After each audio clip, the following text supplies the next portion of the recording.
Bem-vindos ao podcast Cevada com Plutônio, um podcast que fala sobre ciência e religião, isoladamente ou tudo junto e misturado. Olá, tudo bem com vocês? Bem-vindos a mais um episódio do podcast Cevada com Plutônio, o podcast que trata o seu cérebro como ele merece. Nessa noite aqui a gente vai falar sobre um tema super especial, mas antes de passar para o tema, para o nosso convidado, eu quero dar um recado para você aí que está nos escutando. Fica de olho nas nossas redes sociais aí, porque nós vamos ter o congresso, o 6º congresso de cientistas adventistas, que vai acontecer nos dias 17, 18 e 19 de outubro e vai ser no nosso Centro Universitário Adventista, lá em Engenheiro Coelho, São Paulo, tá certo? Então fica de olho porque você vai ter a oportunidade de participar desse congresso de cientistas adventistas. Você vai pensar assim, não, é um congresso de cientistas, eu não tenho nada para fazer lá, não vou nem entender o que estão falando. E não é esse o objetivo, a gente traz muitos conteúdos técnicos, conteúdos aprofundados, mas a gente se esforça ao máximo para que seja numa linguagem o mais simples possível, acessível, de forma que as pessoas que querem estar por dentro aí das últimas novidades, tanto do campo da teologia quanto do campo da ciência, possam aproveitar ao máximo esse excelente encontro que nós vamos ter. O Congresso de Cientistas Adventistas começou lá no primeiro ano de pandemia, totalmente online, depois de lá para cá veio crescendo, e hoje nós temos a alegria de estar aí no nosso congresso na agenda oficial aí da divisão sul-americana da Igreja Adventista do Sétimo Dia, tá certo? Então você pode participar aí quando abrirem as inscrições. Nós vamos disponibilizar um link aí para que você faça sua inscrição, possa estar participando conosco. Além disso, nós vamos estar também fazendo um passeio aí pelos pontos de interesse aí da Igreja Adventista, né? Vamos aí conhecer a Casa Publicadora, a TV Novo Tempo, enfim, muitos lugares super bacanas, super legais aí para a gente conhecer, para a gente aprender e ter contato com a nossa produção de conteúdo de todo o mundo adventista. Isso aí é lógico, né? Não precisamos nem dizer que é aberto para todas as religiões, até para quem não tem religião também, tá certo? Então, esperamos você lá, fica de olho aí, fica de ouvidos aí no nosso podcast e você vai, com certeza vai aproveitar muito esse congresso. Quero mandar um abraço mais uma vez para os nossos ouvintes que estão sempre aí conosco, né? Então, aí nosso muito obrigado aí pela sua audiência e queremos aqui também esclarecer, né, num episódio, 2 episódios atrás, nós tivemos aqui, falamos sobre a eleição, né, o conclave, a eleição do Papa, e algumas pessoas apontaram: "Olha, seu áudio aí ficou, né, o áudio ficou muito ruim, muito chiado". Então, né, o que que acontece? A gente tem algumas limitações técnicas quando a qualidade do áudio do nosso entrevistado ou de algum interlocutor nosso está muito baixa, às vezes a inteligência artificial não consegue processar esse áudio, então a gente precisa fazer uma edição sem inteligência artificial. E aí isso também, né, aliado já à qualidade que já não estava boa, acaba trazendo um pouco de dificuldade. Mas assim, comparando com outros podcasts aí que a gente tem no reino secular e no reino eclesiástico aí no Brasil, a gente vê que em muitas ocasiões aí eles também falam com pessoas aí por meio de telefone e tal, e fica aquele barulho assim, aquele som que parece um radinho de pilha, né. Mas a gente entendeu que dava para compreender, né, estava compreensível e então só fazendo esse esclarecimento, tá. Mas aqui a gente tem um compromisso com a máxima qualidade que é possível, tá certo. Então nós estamos trazendo aí os podcasts sempre da melhor maneira possível. Às vezes realmente a tecnologia, as limitações não nos ajudam, mas a gente entende que o conteúdo, né, o que está sendo falado é mais importante do que a maneira, né, ou as vias aí, as mídias pelas quais estão chegando. Então, pedimos perdão, realmente não foi, o podcast com melhor qualidade que já tivemos, mas ao mesmo tempo a gente entendeu que foi um podcast muito interessante, tanto é que ele foi um podcast dos mais visualizados até hoje, né, no nosso podcast aqui Cevada com Plutônio. Então agradecemos a cada uma das pessoas que, se esforçou aí para escutar, né, com som de radinho de pilha, conseguiu escutar aí a palestra, enfim, as palavras do nosso entrevistado. O meu áudio aqui estava um pouquinho melhor, né, porque eu estou fazendo a gravação, então já fico com a qualidade melhor, mesmo sem IA. Mas aí, enfim, né, estamos aí nos esforçando, né, o máximo possível aí para atender você, nosso nobre ouvinte, aí da melhor maneira possível, tá certo? Agora, sem mais delongas, vamos partir para o tópico de hoje, que é um tópico sensacional. Aquelas perguntas que você sempre quis fazer, mas nunca teve coragem, ou talvez não teve oportunidade, ou talvez fez até para a pessoa errada, né? Mas hoje aqui eu quero acreditar que nós trouxemos a pessoa certa aqui para falar. Ele mesmo está retornando aqui ao nosso podcast depois de alguns meses sem participar aqui, mas sempre abrilhantando com a sua inteligência, com a sua seu conhecimento, né? Sem querer aqui glorificar o homem, mas fazendo jus ao esforço aqui, ao trabalho do nosso amigo Eduardo Cavalcante, teólogo, né? Está retornando aqui. Boa noite, Eduardo. Tudo bem com você? Seja muito bem-vindo. Boa noite, Alex. Obrigado pelo convite. É um prazer estar mais uma vez com vocês. Eu lembro que estive aqui já faz alguns meses, eu não lembro exatamente qual mês, mas tratamos sobre a questão do sábado, que é uma doutrina muito identitária, poderíamos dizer assim, do adventismo. E hoje teremos uma outra doutrina bem identitária, ou seja, bem característica da Igreja Adventista para a gente tratar. E por isso eu tenho um prazer de estar participando mais uma vez do podcast e estar mais uma vez contribuindo para o grupo dos cientistas adventistas. Maravilha, Eduardo. Muito obrigado aqui, né? E olha, eu quero fazer um destaque aqui que este é o nosso podcast de número 60, 60, tá certo? Tá brincadeira? Não, é o nosso podcast, olha só, né? A gente já tá em 60 episódios aí. Então, gente, são aproximadamente aí 60 horas de conteúdo só de podcast que você encontra aqui. E realmente é um motivo de uma grande alegria também, de muita gratidão aí por nós termos esse podcast, né? E não poderíamos estar abordando um tema melhor, um tema mais apropriado do que esse tema aqui. A gente tenta pegar esses números mais arredondados de podcast para fazer um programa especial, né? No episódio número 50, a gente teve aqui o pastor Tostes, né? Falou aí sobre a TV Novo Tempo, o ministério, né, da Rede Novo Tempo de Comunicação, que vai muito além da televisão. Então, se você quer escutar um podcast super bacana para saber como é que isso funciona e a importância, a história, né, da TV Novo Tempo, ou da Rede Novo Tempo, escuta o episódio número 50 aí do nosso podcast. E hoje, comemorando então o nosso 60º episódio, vamos falar aqui sobre o dom de profecia na Igreja Adventista. E vamos desmascarar, ou vamos confirmar, ou vamos, enfim, ratificar ou retificar alguns mitos sobre a Igreja Adventista e o papel da sua mensageira, que muitos chamam de profetisa, nada mais, nada menos que Ellen Gold Harmon, mais tarde casada então com o pastor James White, conhecida como então, a partir de então, como Ellen White, beleza? Você vai descobrir aí se a Igreja Adventista segue Ellen White, se ela adora Ellen White, né, como alguns falam, e enfim, né, tanta coisa aí que surge, e é o podcast aqui para você ficar com a antena ligada aí, porque nós vamos falar sobre esse e muitos outros assuntos aqui, aproveitando as palavras aqui do nosso teólogo, doutor Eduardo Cavalcante aqui, tá certo? Eduardo, vamos começar então, né? Vamos começar com perguntas difíceis aqui. A gente teve há alguns dias atrás aí um podcast muito famoso aí no meio evangélico no Brasil e, enfim, acabou coincidindo. A gente já tinha o plano de fazer há meses esse podcast aqui que nós estamos fazendo hoje, mas coincidiu que eles tocaram num assunto assim, vamos dizer assim, nevrálgico, né, para todo bom adventista. As pessoas que estavam apresentando esse podcast aí citaram um teólogo, né, um teólogo não adventista, obviamente, de nome Walter Brueggemann, né, e estou fazendo um apúdio aqui, né, o que eles falaram, que alegadamente são palavras aí do Brueggemann, mas, enfim, né, como diz aqui em bom português, vou vender o peixe pelo preço que eu paguei, né. Então, eles falaram o seguinte: de acordo com Walter Brueggemann, o profeta, e ele está falando aqui dos profetas do Antigo Testamento, tá certo? O profeta olha para o passado para ter respostas para o presente e imaginação para o futuro, tá certo? Alegadamente seria isso. Então, depois eu vou comentar mais sobre esse tema, algumas palavras aí que foram trazidas aí pelos nossos irmãos aí desse podcast, mas eu quero agora passar a palavra aqui para o nosso nobre Eduardo. Eduardo, você concorda com essa fala do Dr. Walter Brueggemann, ou você discorda, ou você concorda até que ponto?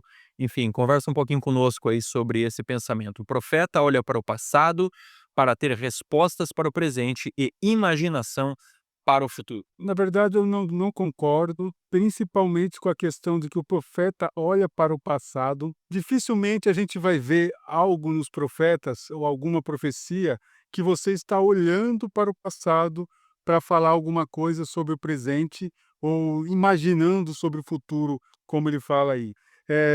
Na verdade, quando a gente pensa em tempo, passado, presente e futuro, nós temos três tipos de profecias, ou como algumas pessoas chamam as profecias apocalípticas. Tem três tipos de interpretação das profecias apocalípticas. Uma a gente chama de preterista, é que falar que a profecia toda se cumpriu no passado, mas esse passado é passado para nós hoje, tá? Na época da profecia, estava lá, ou às vezes era até futuro, na época do profeta. Mas isso é uma escola preterista que fala isso. Uma escola, outra é futurista, que para ela as profecias apocalípticas ainda vão se cumprir perto do tempo da volta de Jesus. Então elas não se cumpriram, tá? Então o profeta não estava olhando o passado, mas no seu tempo presente ele teve uma visão do futuro. Essa é... E tudo vai se cumprir no futuro. Essa é a visão futurista de interpretação profética. E tem também a linha que nós seguimos, que é a linha histórica de interpretação profética. É dizer que a profecia se cumpre do tempo presente do profeta até e vai se desenvolvendo até o futuro. Aí a gente pode usar como exemplo, por exemplo, Daniel 2. Ali, Nabucodonosor tem uma visão que ele não entende, que depois Daniel vai orar a Deus e vai ter um sonho, e daí a revelação desse sonho. E ali está mostrando as nações que viriam depois: Babilônia, Medopérsia, Grécia, Roma, enfim. Ou seja, a profecia estava mostrando algo do tempo do profeta, não estava falando nada sobre o passado, mas do tempo do profeta e se desenrolando até o final dos tempos. Porque a última coisa que aparece nessa profecia é uma pedra vinda, sem ser jogada por mãos nenhuma, e ali ela é revelado que essa pedra é o reino de Deus que se estabeleceria para sempre. Ou seja, a profecia de Daniel 2 começa na Babilônia, no tempo de Daniel, no tempo de Nabucodonosor, se desenrola através da história, passando por todos os metais da estátua e chega até a volta de Jesus. Então ela é histórica, ela atravessa o tempo. E isso a gente vai ver também depois de Daniel 6, Daniel 7, Daniel 8, Daniel 9. Nós vamos ver o desenrolar dessa profecia também nesse mesmo sentido, mostrando animais. Às vezes um leão, um urso, um animal terrível e espantoso, às vezes um carneiro, às vezes um bode, enfim. Animais que vão representar exatamente estes reinos. E é sempre nesse sentido. Começando no tempo do profeta, as primeiras começam em Babilônia, depois mais pra frente, quando não existe mais Babilônia, a profecia começa com Medo-Persa e vai se desenrolando, vai falando no tempo histórico o que ia acontecer e até onde ia culminar finalmente isso no futuro. Então, em relação à sua pergunta, eu não concordo com a frase nesse sentido, principalmente de que ele olha para o passado. Pode ser que eu, um intérprete da profecia, estou olhando para o passado, estou olhando para o tempo de Daniel, mas o profeta não. O profeta Daniel estava olhando para o tempo presente, porque Deus estava revelando para ele naquele tempo presente o que estava acontecendo ali e o que ia se desenrolar através da história. Mesma coisa para João agora em Apocalipse. Ali temos vários números 7. 7 igrejas, por exemplo, que é o primeiro que aparece. Ali se desenrola falando das igrejas, as etapas que a igreja cristã passaria, desde a igreja apostólica até a igreja dos fins dos tempos, quando Jesus ia voltar. Então é uma revelação através da história, não é uma revelação olhando para o passado, enfim, e dando uma luz necessariamente sobre o presente, mas a visão é mostrando o plano de Deus através da história. Para quê? Eu costumo dizer que minha esposa, ela é bem diferente de mim em relação a filmes, por exemplo. Eu não gosto daquilo que a gente chama de spoiler. Para minha esposa, ela gosta de spoiler. Ela é ansiosa, ela quer saber a coisa antes de acontecer, para ela não ficar naquela angústia, principalmente filme, sei lá, que tem algum tipo de suspense. Então ela quer saber, então ela quer que conta, e eu não quero que me conte. Então minha esposa, eu lembro dela, eu quando falo em profecia, eu lembro dela. Por quê? Porque Deus revela na profecia coisas para a gente não ficar ansiosos, né? Para a gente saber o que vai acontecer, saber que Ele está no controle, de que Ele sabe o fim desde o princípio, que Ele está sabendo tudo. Então a gente não tem. As profecias nada mais são que spoilers. É Deus revelando o que vai acontecer através da história e o que vai acontecendo no futuro. Então, tá, eu acho que é mais ou menos por aí. Então, acho que deu para explicar por que que eu não concordo muito com a ideia do Walter Brueggemann. Não, legal, Eduardo. Eu acho que a gente tá, sempre, enfim, né, a gente respeita o pensamento de todas as pessoas e eu convirjo um pouco com o que eles falaram lá no podcast no seguinte sentido, né. O que que é a tese básica? É assim, olha, o profeta, ele olha, né, pra Torá, ele olha pra lei, aí ele faz um diagnóstico do presente, né, no qual ele vê o povo que se afastou de Deus, o povo que tá sacrificando aos ídolos, o povo que abandonou a lei de Deus, que abandonou as suas raízes, as suas tradições, e aí Deus então, né, ou no caso não é, ele não cita Deus, né, e esse é um ponto que eu vou criticar. Ele diz assim, o profeta então ele imagina o futuro, ele dá uma, digamos assim, uma estação ao povo e tal, ele imagina o futuro. O primeiro grande problema, eu não conheço, tá, eu não sou teólogo, não pelo menos de carteirinha, né, não tenho aí, eu frequentei aí um tempo aí o curso de teologia, mas durante a pandemia acabou que o projeto aí, infelizmente, meio que se desintegrou, né, se esfacelou, mas eu não tenho carimbo, né, para falar sobre isso. Agora, me parece que, essa linha vai meio que para um sentido, assim, de uma teologia mais secularizada, mais secularista, mais pós-moderna, né, e entende a Bíblia, assim, como não vou dizer que ela desconsidera a Bíblia, mas, espoja muito a Bíblia do seu aspecto místico, né. Então, assim, me parece na fala, né, nesse pensamento, que o protagonista é o profeta. E algo que fica muito claro para qualquer leitor responsável da Bíblia, é que o profeta ou qualquer personagem bíblico, ele nunca é o protagonista, né, e é uma crítica que eu tenho, por exemplo, com filmes, exemplo daquele filme lá que saiu alguns anos atrás, né, sobre o êxodo lá, sobre, por exemplo, o filme Noé, o outro filme lá que era Moisés, né. Uma grande crítica que eu tenho com essas produções de Hollywood, é que é sempre o ser humano o protagonista, né, então se faz toda uma trama e tal, a mesma coisa com as novelas aí, né, que faz aí, teoricamente da Bíblia e tal, então é sempre aquela coisa do ser humano. E e nunca é o ser humano, nunca é o ser humano. Na Bíblia você vai ver que sempre Deus é protagonista. Então eu fico me perguntando, Eduardo, como é que fica, onde é que entra Deus nessa equação? Porque assim, o profeta olha para o passado, então ele olha, ele diagnostica o seu povo e ele imagina o futuro, né. Eu não quero ver chifre em cabeça de cavalo, mas para mim ficou muito claro que, tipo assim, olha, a profecia é uma imaginação do profeta, mas a gente não consegue fazer essa leitura da Bíblia, a não ser que eu faça, algumas licenças muito licenciosas, de interpretação do texto para eu entender que talvez o profeta estivesse falando de uma metáfora, mas nada no texto me dá essa evidência, a não ser que eu queira despojar o texto daquilo que ele contém, que é justamente o elemento sobrenatural, que é justamente o elemento de Deus falando com o profeta.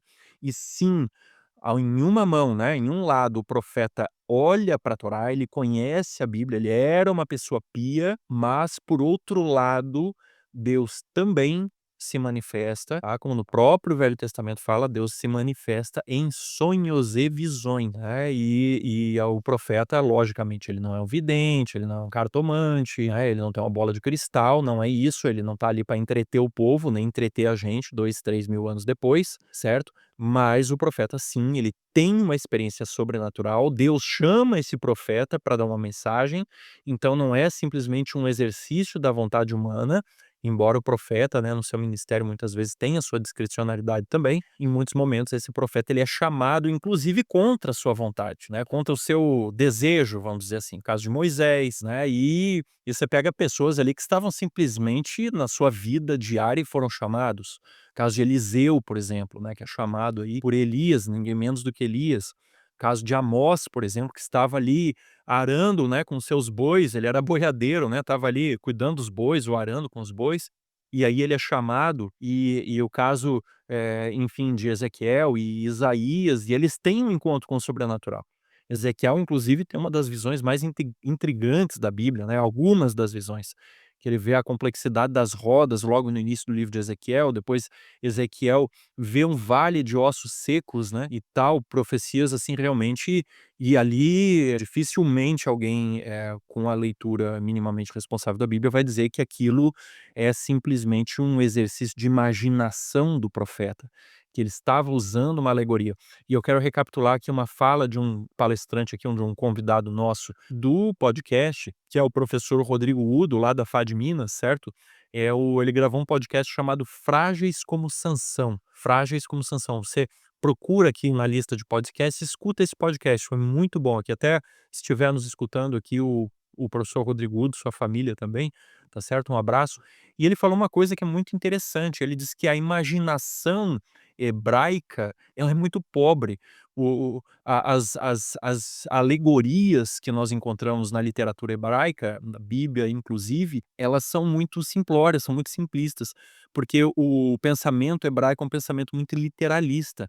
Então nem seria do feitio de um profeta imaginar algo, né, e colocar aquilo na forma de uma imaginação. Eu quero crer, Eduardo, talvez que isso aí seja uma visão, secularizada, tá, que é uma tendência muito forte que a gente tem em alguns segmentos, hoje principalmente do protestantismo mais tradicional, tá certo, que está indo para um nível de academicismo muito elevado e acaba interpretando a Bíblia do ponto de vista bastante científico, certo? E não que haja algum problema com isso, mas o problema é se eu faço isso despojando a Bíblia da intenção clara que há no seu texto ali, então, que foi, trazido, né, pelo seu autor. Tanto quanto eu estou falando aqui do autor humano, quanto do autor divino, que é o Espírito Santo, né, como diz o apóstolo Pedro, que inspirou esses homens santos de Deus para que falassem, então, movidos da parte do Senhor.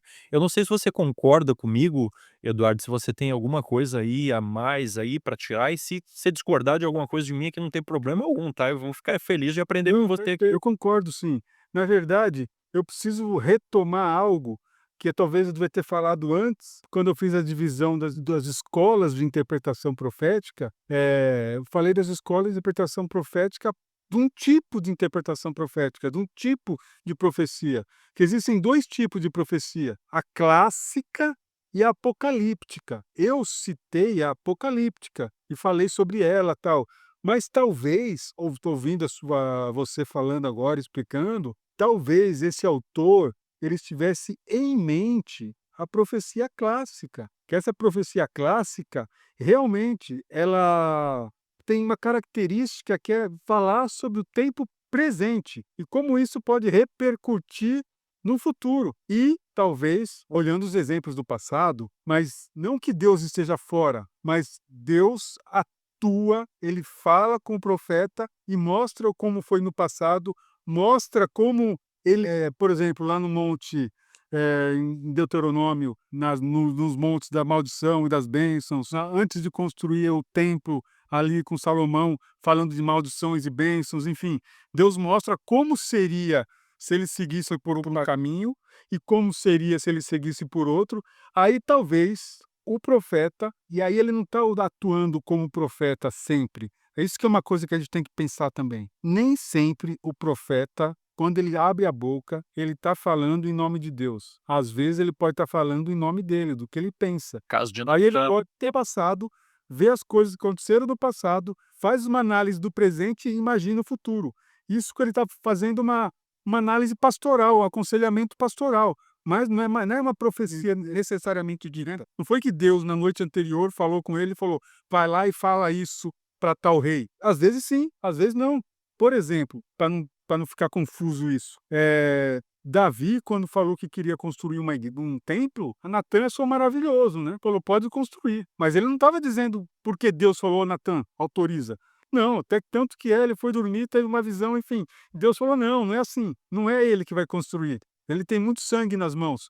Vai ser o filho dele, enfim, vai ser Salomão, vai ser o próximo. Então, ali, o profeta talvez tenha olhado a história dele. Aí eu tô usando um pouco a frase do autor, tentando concordar com ele um pouco. Talvez ele tenha olhado o passado e olhou o presente e falou: não, para o futuro dessa nação é importante termos um templo. Isso estou falando do ponto de vista do que? Única e exclusivamente quando o profeta fala, dá um aconselhamento pastoral, tá? Mas o profeta, quando ele usa da prerrogativa dele, de que ele recebeu uma instrução divina e ele tem que repassar essa instrução divina, aí não. Então, pode ser que essa frase tenha um fundo de verdade, mas você tem que entender que ela não é só isso. Nós temos que entender que Deus atua sempre, principalmente com os profetas. Pode falar. Não, eu queria até complementar o que você está falando, porque dentro do contexto, eu acredito até que a visão não tenha sido tão favorável assim, né, que foi passada, porque se deu muito destaque para a questão para a comparação, né, a comparação opositiva, né. Então, tipo assim, olha, o profeta, então aí se citou essa questão aqui do Brigman, né, esse teólogo, Dr. Brigman aí, e ele disse assim: "Olha, então o profeta do Antigo Testamento, ele não é Maomé, certo? E ele não é Ellen White também. E aí eu acho que já deixo aqui para o tema do podcast. Não é Ellen White, porque Ellen White recebe uma visão de Deus e leva uma mensagem para o povo. Então, assim, eu acho que tem um problema sério aqui, porque, assim, além dessa questão de você secularizar demais a visão do profeta do Antigo Testamento, e assim, eu fico até com receio, né, de que o pessoal deve olhar para isso e dizer assim: não, se você entende a Bíblia, né, de uma forma mais literal, né, essas visões e tal, até olhar, assim, com certo desprezo, com certo desdém, né, porque, assim, tipo, seria uma simploriedade das pessoas, né, mas, eu acho que você, para enxergar de uma outra forma, você tem que fazer um judô mental tão grande, né, que corre o risco de você perder a coerência no meio desse processo, sabe. Assim, eu quero trazer tem um outro sofisma aí, talvez não tão sutil, que é você colocar isso em oposição com o ministério de Ellen White, né, porque, assim, parece, olha, o profeta olhava para a Bíblia e falava para o povo. Ellen White recebeu uma visão de Deus, né, e fica subentendido que alegadamente recebeu uma visão de Deus e dá a mensagem para o povo, né. Então, assim, eu acho que tem 2 engodos aí, porque primeiro, a gente já demonstrou aqui na nossa discussão e citamos vários exemplos, que os profetas do Antigo Testamento, inclusive, sim, recebiam visões de Deus e sim, não apenas imaginavam, mas revelavam o futuro, inclusive com as dezenas de profecias messiânicas, exemplo do Salmo 22, Isaías 53 e tantas outras, apontando para Cristo. Como é que eu vou dizer que isso é imaginativo? Enfim, e Ellen White a gente no nosso briefing aqui do nosso podcast, a gente falava que Ellen White, eu acho que 99% do conteúdo que ela produziu, ela aponta praticamente a Bíblia. É raro você, assim, ver, relativamente raro você ver Ellen White se baseando, numa visão, né, claro, ela teve visões, a gente acredita que eram visões legítimas, porque elas cumprem os requisitos bíblicos para isso, né, enfim, seria um tema muito grande aí pra gente discutir num episódio só, mas ela se escora muito na Bíblia, de forma que a visão ela acaba sendo muito mais confirmatória do que embasatória, se é que a gente pode chamar dessa forma, né. Sim. Então, na realidade, eu como não vi o podcast, enfim, eu tentei entender aonde poderia estar indo o autor, mas agora eu já entendi que não é nessa questão pastoral, enfim, que é provavelmente ele está indo naquela linha mais liberal, que é o quê? Você tentar tirar da Bíblia tudo o que é miraculoso, tudo aquilo que você não consegue comprovar. E aqui eu vou contar um testemunho pessoal, assim, na minha igreja que eu frequentava na minha adolescência, que é em São Paulo, eh e eu acho que muitas igrejas talvez tivessem algo assim ou tiveram acesso. Tinha na biblioteca da minha igreja uma coleção de VHS, né, antes dos DVDs ainda, que chamava Segredos Milenares da Bíblia. E cada episódio era um milagre na Bíblia que eles davam um jeito de tirar o milagre do milagre, né. Por exemplo, tinha lá o da fornalha ardente. Eles explicavam cientificamente como que os 3 amigos de Daniel ficaram lá numa anticâmara talvez, e como eles não sofreram, queimadura, porque eles não receberam calor, enfim. A passagem do Mar Vermelho também, enfim. E vários outros milagres na Bíblia, eles explicavam cientificamente como eles ocorreram. E para mim aquilo parecia maravilhoso, mas eu não entendia na época que aquilo estava querendo tirar todo o aspecto miraculoso, todo o poder de Deus, como se tudo aquilo fosse só uma coincidência que os autores interpretaram como um milagre, escreveram isso como um milagre na Bíblia, e a Bíblia foi escrita como um livro cheio de mitos, cheio de histórias que não são reais, fruto de um conhecimento primitivo que as pessoas tinham, de um conhecimento religioso fraco, enfim, talvez seja por essa linha que o autor esteja querendo trabalhar, que não existe profecia, porque não existe um Deus revelando, então é tudo parte da visão do autor, tudo parte da visão, ou melhor, do profeta. Então o profeta, ele é um analisador da história e ele está dizendo, não está falando algo sobre o futuro, ele está imaginando ou prospectando, né, o que provavelmente vai acontecer. Pode ser isso, então. E eu queria aproveitar, Eduardo, agora, e eu acredito que vai bem nessa linha que você falou, mas eu queria perguntar assim, né, qual que é o papel de Ellen White, então, né, dentro desse contexto de profecia? A gente poderia fazer uma oposição? Quais seriam as semelhanças e as diferenças entre o ministério de Ellen White com os ministérios proféticos aí do Antigo Testamento, né? É uma pergunta que decorre em função dessa, né, que a gente aqui está falando abertamente algo que é muito particular da Igreja Adventista, e eu tenho certeza que muitas pessoas de outras denominações têm muita curiosidade também, e têm aí com certeza suas dúvidas, suas discordâncias, e eu quero dizer que isso é muito bem-vindo, tá? Nós não vemos isso como uma coisa ruim, uma coisa negativa. Acho que faz parte do nosso processo de conhecimento mútuo, né? E eu acho que é positivo porque quando a gente conhece, a gente perde o medo. E quando a gente perde o medo, a gente começa a respeitar, a gente começa a dialogar, né? Porque quando existe medo, a consequência mais natural do medo é a violência, né? Seja a violência física, quanto a violência verbal, a violência emocional, né? Então, eu acho que é positivo. Quando nós dialogamos, discordamos com respeito e tal, não há problema algum. Eu acho que isso é muito positivo, né? Então, assim, Eduardo, né? Qual que é o papel de Ellen White? A gente pode fazer uma oposição? Até que ponto a gente pode assemelhar o ministério de Ellen White para a Igreja Adventista, né? E para o cristianismo moderno? Lembrando que Ellen White foi considerada uma das 100 mulheres mais influentes de toda a história dos Estados Unidos, tá certo? E assim, então estamos falando de um ministério que transcende a Igreja Adventista, que afeta aí milhões de pessoas aí que já receberam de uma forma ou de outra, ou adquiriram literatura, né, escrita por essa autora, e em que até que ponto a doutrina adventista, a fé adventista está dependente ou alicerçada nas visões de Ellen White, né? Eu gostaria que você explorasse um pouquinho esses assuntos aí conosco agora. Em primeiro lugar, já dando um spoiler de tudo que eu vou falar, já respondendo o seu último ponto, a Igreja Adventista, ela nunca baseou nenhuma de suas doutrinas em alguma visão de Ellen White, tá?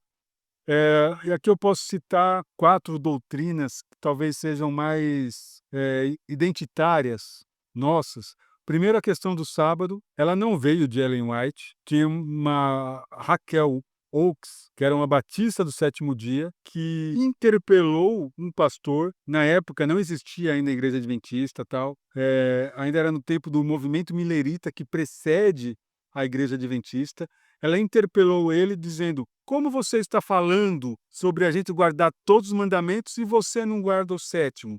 Lembrando que ela era batista do sétimo dia. O E aí quarto mandamento, né, o quarto mandamento, o sétimo dia, né? desculpa, isso é, no quarto mandamento Nossa, do dia. é só pra não achar que eu estava adulterando, né? Não estava adulterando o pastor, coitado do pastor. Não, é o quarto mandamento, isso aí, exatamente, o sétimo dia. E ele começou a estudar, e ele estudou, viu sobre o sábado, começou a compartilhar isso e outros, e chegou finalmente aí sim vai ser um dos pioneiros do adventismo, que é José Bates. Ele sim abraçou o sábado, foi ele que mostrou o sábado para Ellen White, Tiago White, por exemplo, tá? Então o sábado não veio de Ellen White, veio de José, em última instância, Raquel Oakes, mas pensando em adventismo, José Bates foi o principal nome, né? Escrevendo inclusive o primeiro livro sobre isso, panfletos na época, enfim. Outra é a questão da mortalidade condicional do ser humano, que a gente fala sobre o sono da alma, né? Que na verdade não existe nenhuma alma na nossa visão e nenhum sono, né? Porque não tem nada dormindo, mas que esse estágio entre a morte e a segunda vinda é um estágio de completa inconsciência, como a gente entende biblicamente. Isso também não veio de Ellen White, tá? Assim como a questão do santuário, que nós vamos chegar lá em Santuário Celestial, né? Em Iran Edson, por exemplo, e outros que estudaram e depois que Ellen White também acabou abraçando. E a segunda vinda, muitos estudavam sobre a segunda vinda. Eu estou falando de segunda vinda porque não é alguma coisa identitária adventista, não, acho que todas as denominações cristãs pensam na segunda vinda de Cristo. Mas é identitário porque faz parte do nosso nome, né? Adventista, quer dizer que está aguardando o advento, o segundo advento de Cristo. Adventista do sétimo dia. Então, aguardar a volta de Jesus e guardar o sábado enquanto isso faz parte da identidade da igreja. Assim, então, nenhuma dessas doutrinas veio de Ellen White. Nem a questão que as pessoas podem imaginar, que é a questão da reforma de saúde, né? Ah, vocês falam muito de saúde, não pode comer isso, não pode comer aquilo, opa, enfim. Isso também não. Aí a gente pode entrar em José Bates de novo, que era um reformista de saúde muito antes de existir adventismo. Ele já tinha deixado várias comidas que faziam mal, vários café, inclusive, enfim. E ele foi um capitão de navio e ele fez uma reforma dentro do seu navio também, enfim. Eh, então não existe embasamento para falar que Ellen White que colocou as doutrinas de acordo com os adventistas hoje seguem. Todas foram estudadas por outras pessoas, o que Ellen White tem, visões depois, que confirmaram que aqueles estudos estavam certos, que aquilo que José Bates estudou, aquilo que Irã Edson estudou, enfim, tudo aquilo era daquele jeito mesmo, enfim, tá? E Então ela e é interessante, eu acho que desculpa, Eduardo, bem rapidamente uma inserção, eu acho que é importante a gente deixar claro que a própria igreja duvidava do ministério, do chamado de Ellen White no começo, né. Existia um ceticismo muito forte, porque as pessoas não conseguiam conceber que uma menina tão jovem, né, quando ela teve a primeira visão ali, ela tinha 16 anos, se eu não me engano, 17, né, e ela era muito jovenzinha, ela tinha pouquíssima instrução formal, né, educação formal, e era uma pessoa com a saúde muito debilitada também, né.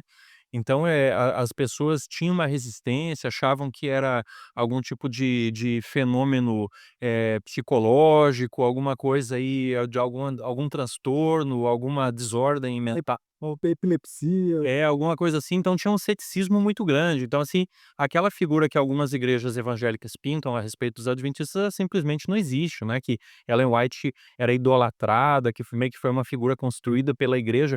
Muito pelo contrário, a igreja resistiu a Ellen White até não poder mais. Inclusive, mais tarde ela, né, depois já de senhora e tal, ela é convidada gentilmente a se retirar literalmente para o outro lado do mundo, né, para ficar lá na Austrália, porque o pessoal não queria muito ela por perto, né, por causa das coisas que ela realmente falava, colocava o dedo na ferida. Então, assim, por que que eu estou dizendo isso? É importante deixar claro para o ouvinte, né, que às vezes o pessoal fala assim que: "Ah, não, coloca assim Ellen White como uma figura idolatrada dentro da igreja", né. Ela sim, sem dúvida nenhuma, é a pessoa mais influente da igreja adventista em questão de conteúdo extracanônico. Então, não há a menor dúvida disso. Mas, assim, ela foi longe de ser uma unanimidade, né. E até hoje, você pode me confirmar, até hoje, se uma pessoa disser assim na igreja adventista: "Olha, eu quero me batizar, eu quero ser adventista do sétimo dia, mas eu não aceito, Ellen White", certo? Ok, não é uma condição, né. Ela própria disse que a crença nas visões, nos testemunhos, ela chama muitos testemunhos, né, a crença nos testemunhos dela não eram um critério para decidir se uma pessoa deveria ou não ser adventista, tá? Aí é claro, você vai conseguir me confirmar isso ou não, se era uma questão só para aquele momento, se hoje é diferente, mas assim, é só para deixar claro, né, para quem está ouvindo, que muitas coisas que a gente escuta por aí, às vezes, elas não são bem dessa forma, né, que são transmitidas aí, né. Não é. Na verdade, existia um background, não existia algo que aconteceu antes que provocou tudo isso. Na época que ela surgiu, pouco tempo antes, existiam alguns movimentos também que tinham essas revelações. Por exemplo, os Shakers, os Mormons, que causaram grande alvoroço naquele século XIX ali. Então, existia tudo isso, e ali naquele movimento milerita, que é o movimento antes do surgimento do Adventismo, os líderes do movimento, eles declaravam que não tinham qualquer confiança em visões, sonhos e revelações. Tudo para mostrar como eles tinham resistência a esse tipo de coisa. Henry Miller mesmo falou que sonhos e visões não podiam chegar no púlpito, exceto aquelas que confirmavam a palavra de Deus. Enfim, então eles tinham uma resistência e toda essa resistência acabou refletindo também em Ellen White, quando ela começou a ter as visões. Então, ela sofreu muita resistência durante a vida dela toda. Então, Essa visão de que as pessoas têm de que a igreja adventista idolatra, eu vou dizer uma coisa, as pessoas não são todas iguais, tá? Agora eu vou falar a igreja adventista, o dogma adventista, o pastorado adventista, a liderança adventista tem uma visão equilibrada sobre o espírito de profecia, mas existem grupos específicos que podem ir para um extremo e um outro grupo que pode ir para outro extremo, mesmo dentro do adventismo. Porque alguém pode estar escutando o podcast e pode estar falando, eles estão falando isso, mas eu conheço tal pessoa que idolatra. Pode ter algum adventista que tem uma visão equivocada sobre o ministério de Ellen White e que, para ele, assume um papel quase igual ao da Bíblia, ou igual ao da Bíblia. Se pudesse, ele colocava nota de rodapé na Bíblia, só textos de Ellen White, como se a Ellen White explicasse a Bíblia para ele, ou ele interpretasse a Bíblia através de Ellen White. Colocando até em pé de igualdade. E existe um grupo também dentro do adventismo, que eu coloco no outro extremo, que é pessoas que se dizem adventistas, mas que não têm consideração nenhuma por Ellen White ou o ministério dela, que eu acho que também foge um pouquinho do que é o ser adventista. Porque a igreja adventista, realmente, ela entende do ministério de Ellen White como um ministério profético para o nosso tempo, para a igreja adventista. Então, você desconsiderá-la totalmente ou colocá-la num pedestal são duas visões bem distantes do que é o adventismo. E eu quero aproveitar, você entrou nesse assunto, e quero perguntar para você o seguinte, né? Olha, se Ellen White, então, não fundamentou nenhuma doutrina adventista, né? Se Ellen White também não está em pé de igualdade com a Bíblia, se Ellen White, então, também não é uma explicação da Bíblia, afinal de contas, qual que é o papel, né, de Ellen White, então, nesse ministério? Para que, né, esse alvoroço tão grande aí em torno desse nome aí que tá cada vez mais presente aí no meio evangélico, no meio cristão aí ocidental. Quando eu disse, e você repetiu agora, que ela não é uma explicação da Bíblia, as pessoas podem até entender assim, mas como não? Tem alguns livros dela aqui que eu tenho comigo, que eu gosto muito, que eu chamo de Série Grande Conflito, que ele tem ali primeiro Patriarcas e Profetas, que começa meio que uma história da Bíblia começando em Gênesis. Depois tem o Profetas e Reis, que ali é a segunda metade do Antigo Testamento. Depois tem um livro Desejado de Todas as Nações, que é um livro que fala dos evangelhos. Depois tem um livro Atos dos Apóstolos, depois tem enfim, mas isso não é uma explicação da Bíblia. Aí eu gostaria de deixar claro para vocês que quando eu falo explicação, é como sendo a palavra autoritativa que dá Interpretação oficial, né? A interpretação oficial. Para o adventista, tudo que está nesses livros é fato, ok? É verdadeiro. Ela teve uma revelação de Deus e Deus o inspirou para escrever tudo aquilo. Mas aquilo, quando eu digo que ela não é uma explicação, é que aquilo lá não substitui o texto bíblico. Não é para acrescentar nada a mais que tem no texto bíblico. É só para dar, talvez, uma visão melhor para a gente. É como temos muitos comentários por aí, não só de Ellen White, mas temos séries de comentários de Gênesis, de Apocalipse, enfim.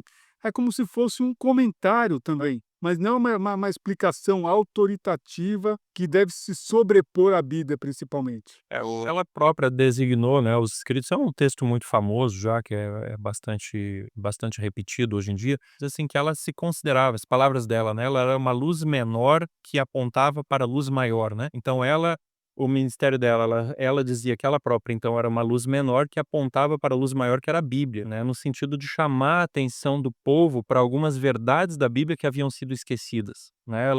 Eu acho que é importante mais uma vez lembrar que a igreja adventista, assim como a igreja batista, assim como a igreja metodista, pertence a um segmento do protestantismo que é o movimento restauracionista, né, ou seja, que a reforma, diferentemente dos puritanos, né, da crença puritana, a reforma não teria acabado com Lutero. Então, a partir de Lutero ainda haveria, né, depois de Lutero ainda haveria outras verdades que precisariam ser redescobertas, né, depois aí do período de trevas medieval, e que precisariam ser restauradas mais uma vez na igreja. Então, por isso o segmento restauracionista. Então, o que Ellen White faz muito, né, e eu já li muitos livros aqui de Ellen White, não vou citar quantos aqui, mas ela sempre faz esse apontamento. Olha o que que a Bíblia diz lá em tal lugar, ela fala isso e aconteceu assim, e está acontecendo de novo, e vai acontecer assim, porque a profecia lá da Bíblia fala, fala, fala, fala.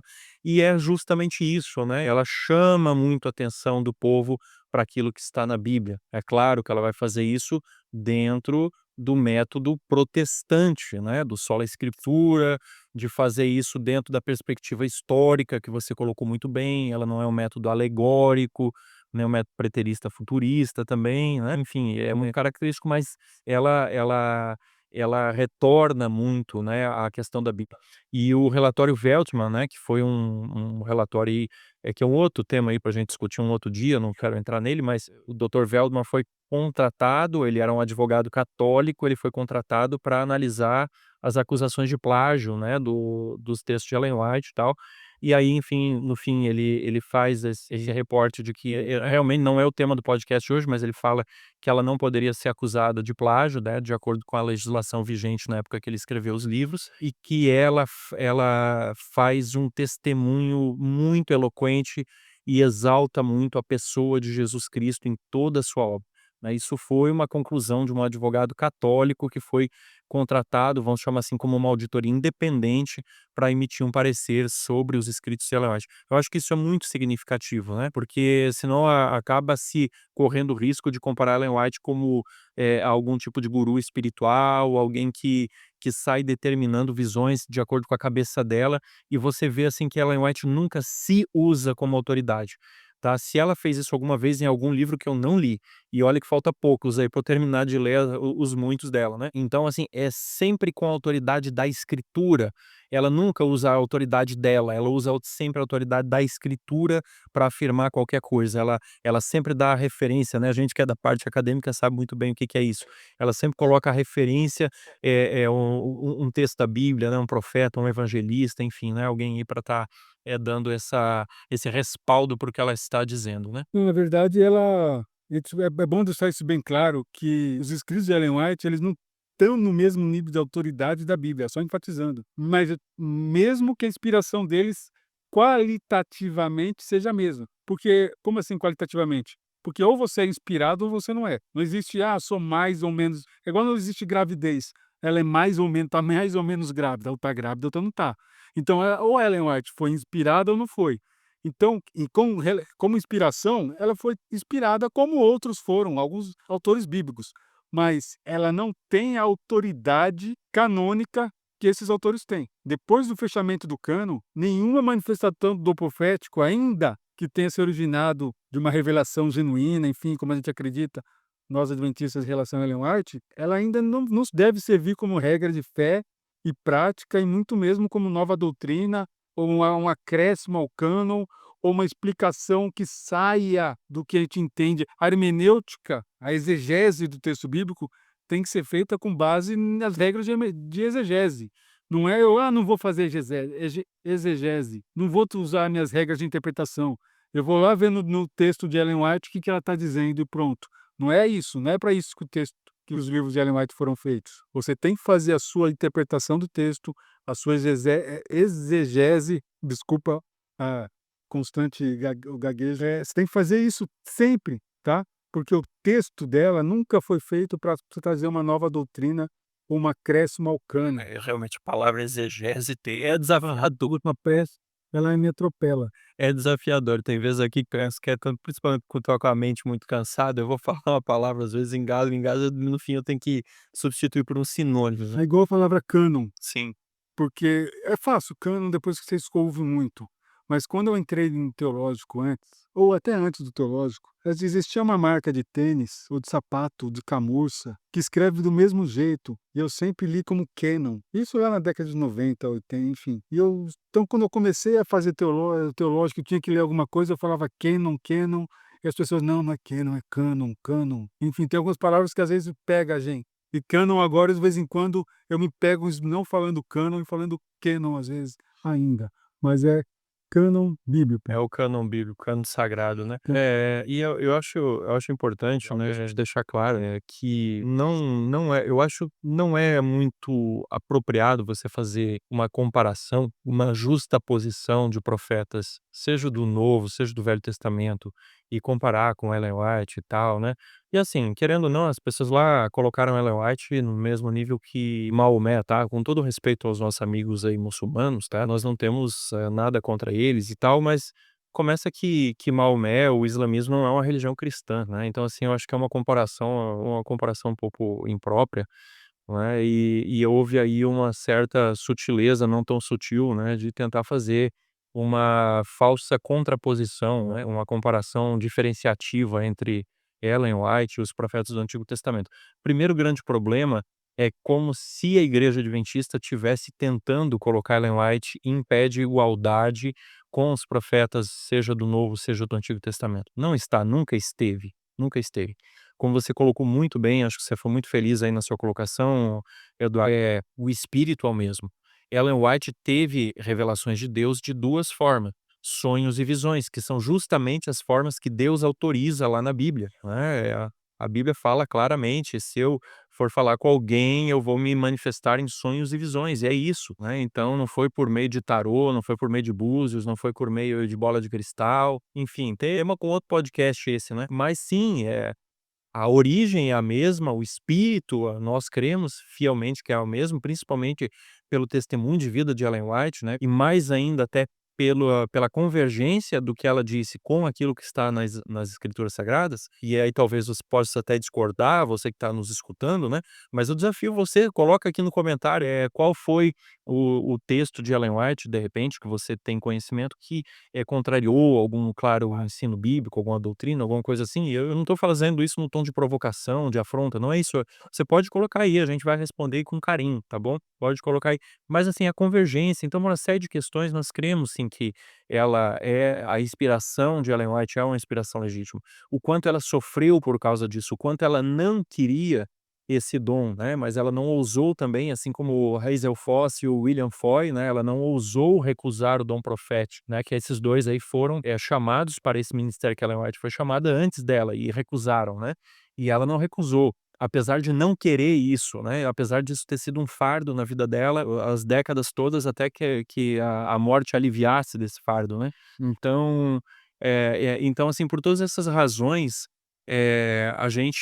a gente, enfim, como igreja adventista, eu nunca vi nenhuma personalidade do mainstream da igreja colocar Ellen White em qualquer pé de igualdade, né, com a Bíblia, mas sim, é a luz menor, né, e chama muito atenção e isso é a função realmente, né.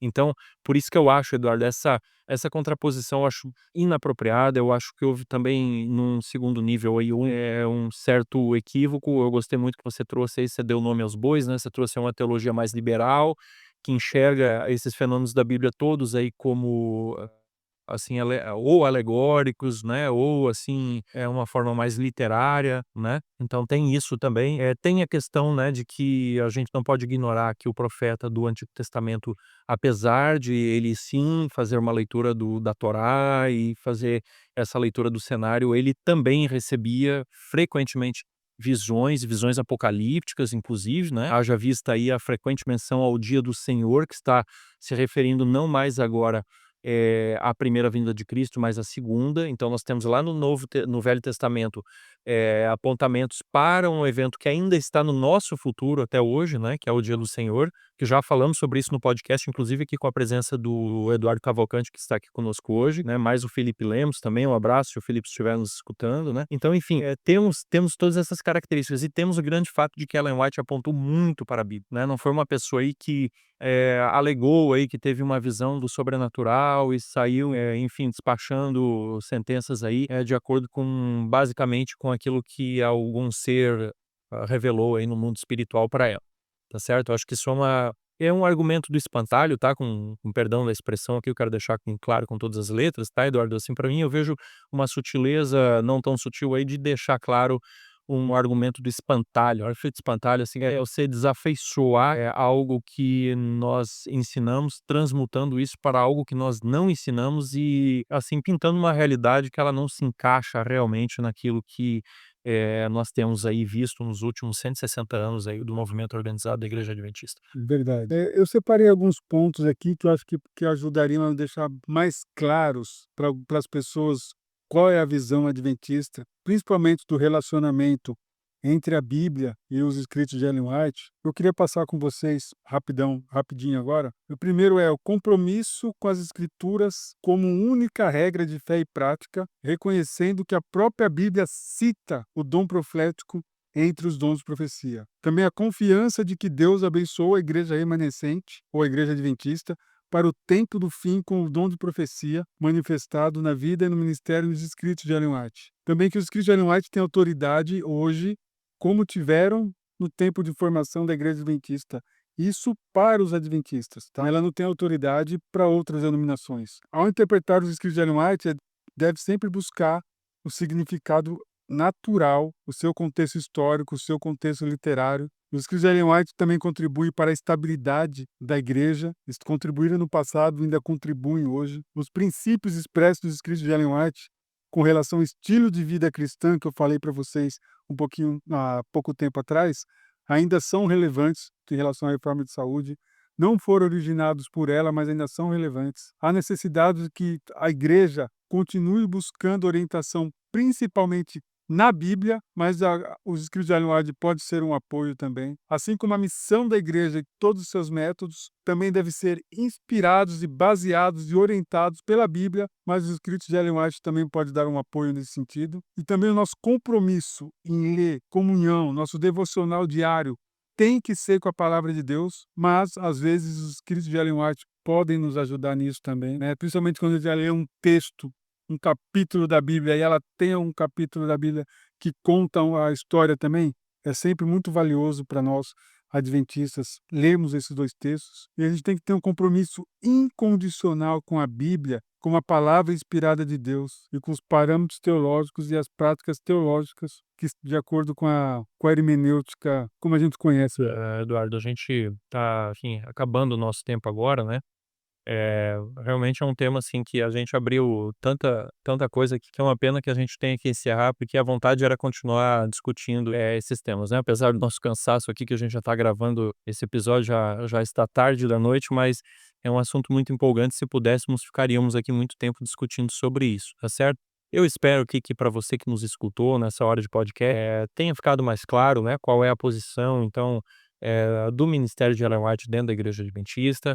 Não queremos aqui superestimar nem subestimar o papel dessa pioneira da igreja, né? Ela não é a fundadora da igreja, ao contrário que é outro mito também que muitas pessoas aí acreditam. Ela não é fundadora da igreja adventista, né? Juntamente com seu esposo, com Guilherme Bates, desculpa, com José Bates e outros pioneiros aí, ela acabou sendo parte aí dessa organização do movimento adventista, né? Que decorre do milerismo, enfim, né? E tantas outras coisas. Mas, enfim, estamos aí, né, o Apocalipse, mais uma vez, o livro de Apocalipse diz que a paciência dos santos, né, aqueles que a Bíblia chama de santos no final dos tempos, é aqueles que guardam os mandamentos de Deus e têm o testemunho de Jesus. Guardam os mandamentos de Deus e têm o testemunho de Jesus.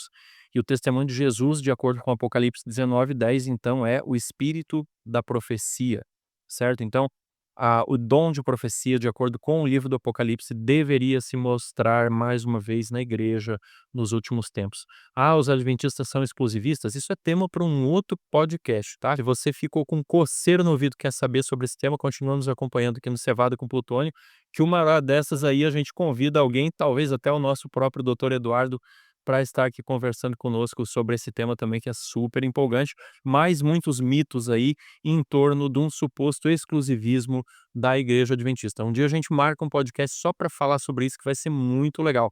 Você vai se surpreender com essa temática aí de qual é o papel da igreja adventista, se os adventistas se acham os bonzões, se é só eles que vão para o céu, e como é que ficam as outras igrejas e tal.